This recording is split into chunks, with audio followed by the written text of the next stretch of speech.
Hello, welcome to the When I Have Spare Time podcast. My name is Frank, and I'm drinking some hot lemon tea. So if I'm slurring my speech, it's probably because I'm drunk. But anyway, excuse me. Well, that was strong. Yeah. So Robert Long, he's this guy who would frequent massage parlors in the state of Atlanta. I'm sorry, the city of the city of Atlanta. Listen, I went to public school.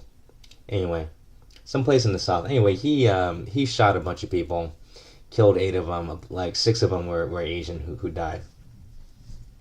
Um, he would go to these massage parlors because he was a sex addict, and you've been to well, okay, you're not gonna admit to it, but the average Asian massage parlor, you can get laid, get a full release. You know what I'm saying?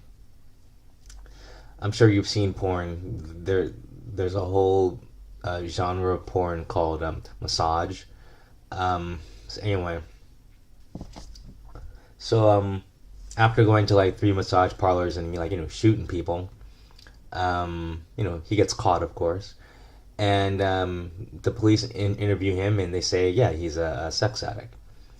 But the media is pushing that he's a alt right, you know, whatever, whatever the media. Okay, according to the media, half of America is like in the KKK or like in the alt right or whatever. It makes no sense, but the mainstream media is pushing this narrative, and so they're interviewing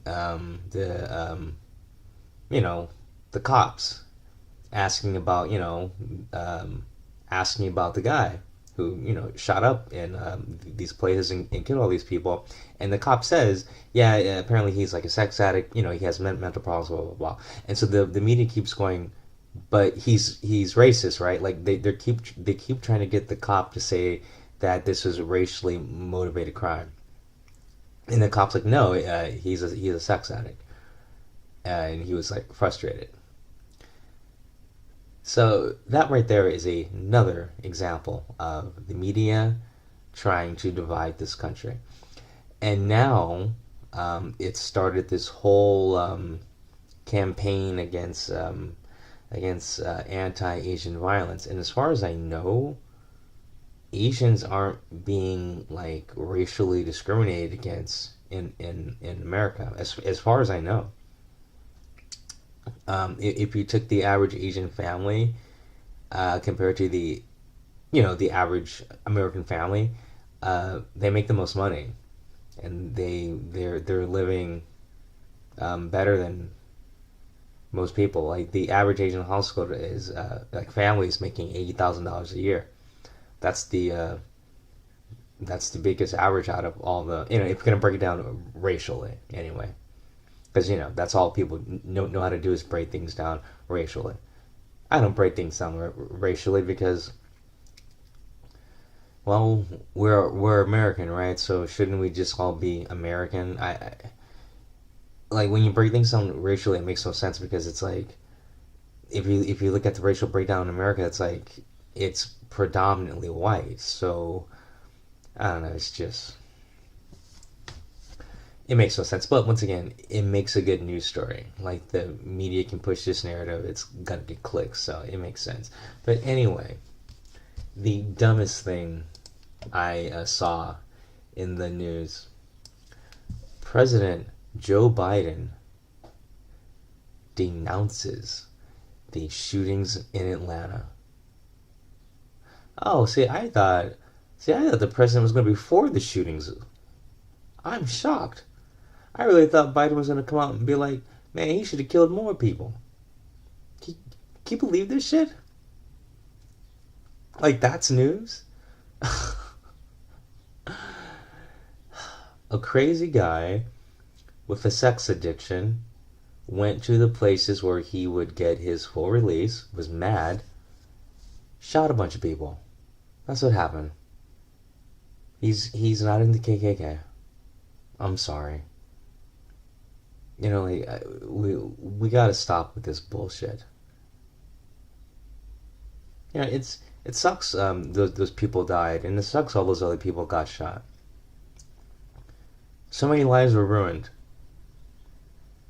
Like enough already. Like so many lives have been ruined by this. But the media is trying to make it even worse by trying to make it a whole racial thing, and then that's gonna drag in a whole bunch of other organizations and just make our social climate a lot worse. It's all because of the media. Like the media always makes things worse. And I don't know what's it gonna take for like someone to say you have to stop pushing a narrative that divides our society, but that's all the media is good for, it seems like. Just labeling people and then making this label not like this label, blaming this label for hating this label, then taking a label that's horrible and then like calling like a vast amount of people this label just because they go against certain political beliefs. And then because the average person is just, the average person is of average intelligence and believes what the media tells them. Like, the reason why the media keeps doing this is because people believe it. Now, the group of people that don't believe the bullshit, they're slowly growing. But those people, because they don't believe what's on the news, they don't watch the news. So, like, they don't really have a voice because they don't even know about it. They don't have anything to say, really. You know? But the people who like buy into this, they like really buy into this, and they're watching every second of it. And I love it when people go, "Don't say his name," like these public shooter people or these serial killer people. Well, it's gonna be in the news, you know that, right? Because the news is gonna run with this story, for weeks. They're gonna post this picture all over the place. So like, if you don't want this person to get notoriety, don't cover the story and don't make it something it's not. By calling him like some racist guy, you're actually making him a hero to actual racists. I don't know how many racist people there are in America, but according to the media, it's like half the country, and I know that's not true. You're actually making more racist by saying this, but once again, the media loves negative news. Negative news gets clicks, gets ratings, you know? I guess there's no more Trump to make fun of or lie about, so like you just need a villain. And trust me, the media's gonna make this guy a villain if they can, if they can stretch it out for months. You'll see. This will be a thing for a couple months. I'm looking forward to it. Are you?